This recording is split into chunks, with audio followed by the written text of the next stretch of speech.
మొత్తం వస్తుంది ఫోటో మొత్తం వస్తుంది జరగాలి ఇంకా జరగాలన్నా ఏమంటు ఏం చేయరు వస్తుందన్నా ఎన్ని జరుగు మీరు వచ్చి అట్లా వరకు ఎన్నికలు కనిపించారన్నా రెడీ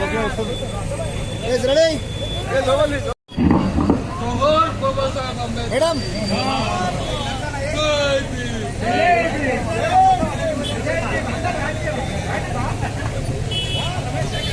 అరే కేఎల్ఆర్ గారు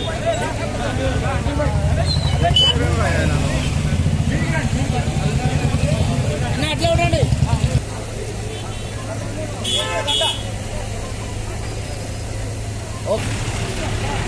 మధు మధు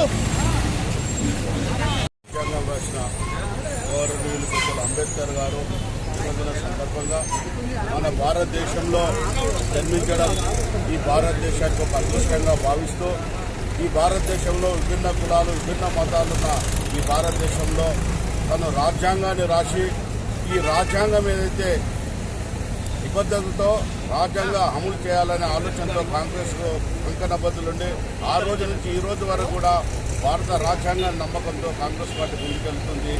ఏదైతే అన్ని కులాలు అన్ని వర్గాలకు ఏదైతే రిజర్వేషన్లు పెట్టి చదువు కానీ ఉద్యోగ రీతులే కానీ వారికి ప్రత్యేకంగా మనం అంబేద్కర్ గారు కూడా పార్లమెంట్లో వారి విధానం కూడా పెట్టుకోవడం జరిగింది.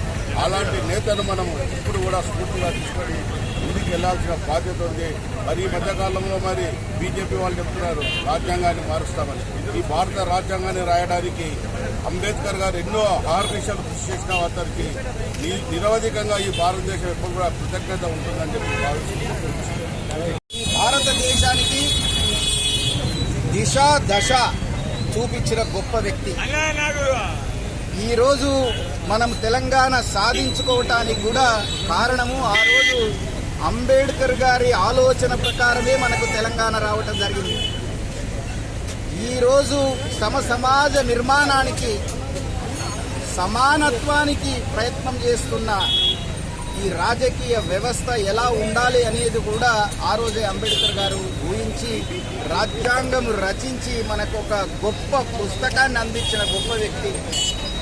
ఈరోజు అట్టడుగు వర్గాల వాళ్ళకి రాజ్యాధికారం కూడా అతని చలవనే, అతని చట్టమే, అతని మన బుక్కు రాయటమే రాజ్యాంగం అని.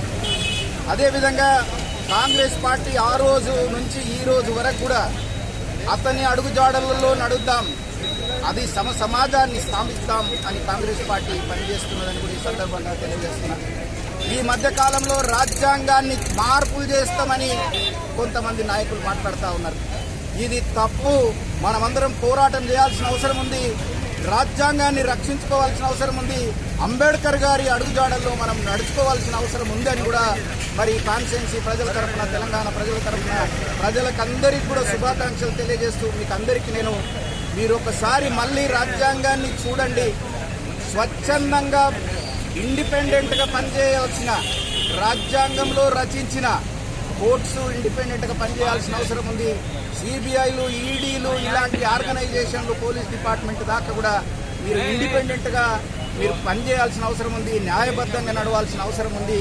పార్షాలిటీ చూపించకండి అని కూడా అన్ని డిపార్ట్మెంట్లు కూడా మళ్ళొకసారి రాజ్యాంగాన్ని చదివి రాజ్యాంగానికి అనుగుణంగా నడుచుకోవాల్సింది అని కూడా ఈ భారతదేశంలో ఉన్న అన్ని పార్టీలకు, అన్ని డిపార్ట్మెంట్లకు కూడా నేను తెలియజేస్తున్నాను. ముఖ్యంగా బీజేపీ ఈరోజు రకరకాలుగా మాట్లాడుతూ ఉంది. దాని వలన రిజర్వేషన్లకు కూడా ఎఫెక్ట్ అయ్యే ఛాన్స్ ఉంది. రిజర్వేషన్లు పోతే సమాజం స్థాపించాలి అనుకుంటున్న దారిలో అది అడ్డంకుగా మారే ఛాన్స్ ఉంది. కనుక రాబో ఎలక్షన్లలో అందరూ మీరు ఆలోచించి మీరు అంబేద్కర్ గారి ఆలోచన ప్రకారం మీరు ముందుకు నడవలసిందిగా, అందులో మరి ఇక్కడ అన్ని పార్టీల వాళ్ళు ఉండుండొచ్చు, అందరూ కూడా మీరు ఆలోచించవలసిందిగా మరొకసారి నేను తెలియజేస్తూ, మేము తప్పకుండా అంబేద్కర్ గారి ఆలోచన ప్రకారమే ముందుకు పోతాం. ప్రభుత్వం కూడా కాంగ్రెస్ ప్రభుత్వం కూడా అదే విధంగా నడుస్తుందని కూడా ఈ సందర్భంగా నేను తెలియజేస్తున్నాను. మరి ఒకసారి ఇక్కడ ఆర్గనైజేషన్లకు అందరికీ కూడా నేను కృతజ్ఞతలు తెలియజేస్తూ ముగిస్తున్నాను.